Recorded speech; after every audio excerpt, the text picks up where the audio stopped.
Xitoy hökuməti başquruşidagi atalmış Şinjan gezisining 2 dekabrdagi xabarda aytilishicha, Urumchi shahridagi xavf-xatar darajasi tuvan deb ayrilgan rayonlardagi aholilarning sirtlarga chiqib savdo-sotiq qilayotganligi, bir qism do'kon va magazinlarning normal tijoratini asliga keltirganligi bildirilgan. Xabarda aytilishicha, yemak-ichmak sohasi eng qizigan turlardan bo'lib, nurg'un zakaslarning topshirib olinganligi, yana turkum kishilarning savdoga kelayotganligi alohida ta'kidlangan. Ammo bu ahvolning 4 oydan ortiq davom qilgan yuqumni kontrol qilish nomidagi qamal bilan qanchalik bog'lanishli ekanligi, kishilarning kundalik turmush buyumlariga bo'lgan ehtiyojining qaysi darajada qondirilganligi tilga ilinmagan ekan.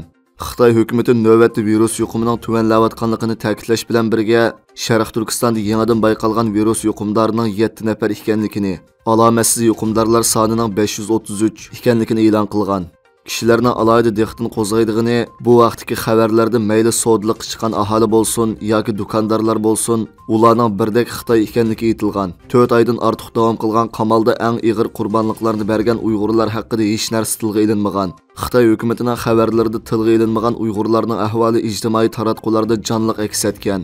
Facebook va Twitterlarda tarqalib yurgan, tafsilotini dalillashga imkon bo'lmagan qisqa videolarda ko'rsatilishicha, virus yuqumidan bo'shatilgan Uyg'urlar tezdan qo'rovlarga to'planib, Xitoycha tilda qizil naqsh aytishga va bayroq chiqarishga tashkillangan ekan. Amerikadagi aqllar markazidan biri bo'lgan Erkinlik saroyining tadqiqotchisi Sarah Cook Germaniya to'lqinlarining bu vaqtdagi ziyoratini qabul qilganda, Xitoyda keng avj olgan puhralar namoyishi, bo'libmi Xitoy hukumatining 24-noyabr o'tapitiga qaytirgan inkaslarining biri sifatida hozir bir qism joylarda qamalni bo'shatish hodisasining o'tirib chiqqanligini, ammo buning qanchalik muddat davom qilishiga hozircha bir narsa demak qiyin ekanligini alohida ta'kidlagan.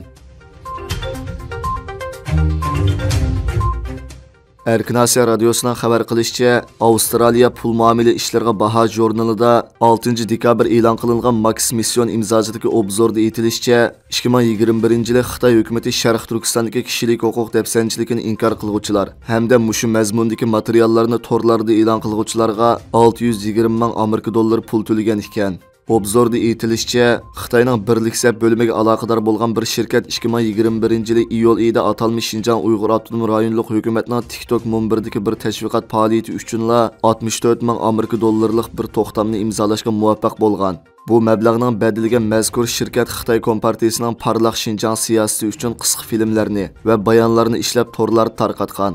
Atalmış Şinjan Uyg'ur avtonom rayonlik hukumatning mushxildagi Şinjan degan ajoyib makon, Şinjanga sayohatga borayli degandek temalardagi tashviqot filmlarini ishlaganlarga yuqorisi 3 million so'm, taxminan 428 ming Amerika dollari, töveniga 800 ming so'm, taxminan 114 ming Amerika dollari pul to'lagan. Ya'ni kelib bu vaqtdagi 8 parcha to'xtam haligacha Xitoycha torbatlarda oshkora e'lon qilingan ekan. Obzorda aytilishicha, bu xildagi tashviqot urushiga qisqa filmlarni ishlab tayyorlaganlarning ko'p qismi Xitoyning Birlik Sap bo'limiga chechishli kishilar bo'lib chiqqan.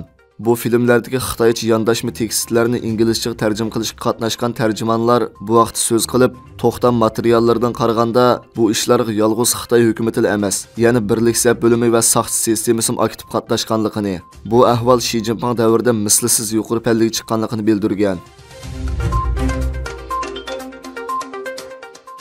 Amerikadagi kommunizm qurbonlari xotiri fondining yilda bir qatim o'tkaziladigan Xitoy munbirining 6 dekabr Washingtonda o'tkazilgan yig'inida Xitoy Amerika munosabatlari va Uyg'ur masalalaridagi nopozliq mutaxassislar nuqtaliq holda Uyg'ur masalasini muzokara qilgan. Uyg'ur majburiy emgaki va uning oldini olish, majburiy emgakning yangi yuzlanishi va savdo majburiyati nomli bu yig'inda mutaxassislar Amerika Xitoy savdo munosabati, Xitoyning sarmoya va mablag' faoliyati qatorliq omillarni atrofli analiz qilib, Amerikaning ta'minlash zanjirini cheklashda Uyg'ur majburiy emgak mahsulotlari qarta texnik konkret cheklash tadbirlarini ilishni, texnik kuchli qonunlarni chiqarishni talab qilgan.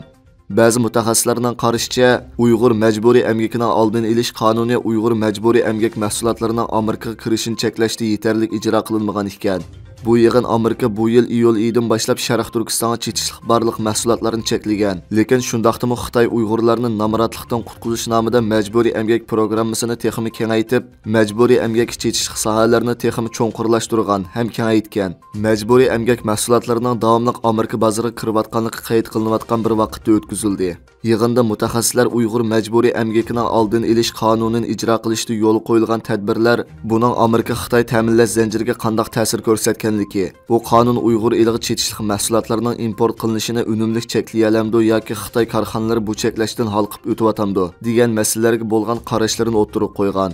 Kommunizm Qurbonlari xotir fondining raisi Andrey Berenberg yig'inning ichilishida qilgan so'zida o'tgan 1 yil mobaynida Uyg'urlarga munosabatli tarixiy hodisalarga shohid bo'lganligini qayd qilib, Davlat Majlisining tarixiy xarakterlik Uyg'ur majburiy emgakining oldini olish qonunining ma'qullanganligi va qo'llashi, bo'sish xarakterlik materiallarni e'lon qilganligi, jumladan atalmish Şinjan hujjatlarini e'lon qilganligi, 2022-yillik Beijing qishliq olimpikni boykot qilishni qo'llaganligi, eng muhimi va diqqat qo'zg'agani atalmish Şinjan saqchi hujjatlarining e'lon qilinishi bo'lganligini ta'kidlagan. 6 dekabr kuni Hindoneziya parlamenti mutlaq ma'qullik bilan jinoiy ishlar qonuniga tuzish loyihasini ma'qullab, Hindoneziya fuqarolari va chet elliklarni o'z ichiga olgan barliq kishilarning nikoh sirtida jinsiy munosabat o'tkazishiga yo'l qo'ymaydiganligini, homildorlikdan saqlanishni ma'ni qildiganligini, prezidentga va davlat hukumatiga tuhmat qilishni cheklaydiganligini bildirdi. Jinoiy ishlar qonuniga tuzish kirgizishda yana Marksizm, Leninizm bilan munosabatli tashkilotlarning faoliyati qatnashgan har qanday fuqaroning 10 yillik qamoq jazosiga hukm qilinishi belgilandi. Agar kommunizmni tarqitib tashviq qilsa, 4 yillik qamoq jazosiga hukm qilindi ekan. Dinning yadroliq ta'limotlaridan chetnab ketganlarga 5 yil turmada yetish jazosi berildi ekan. Indoneziyada islom dini, protestant dini, katolik dini, hindi dini, Budda dini va ko'ngilchilik qatorliq 6 e'tirof qilingan din bor ekan.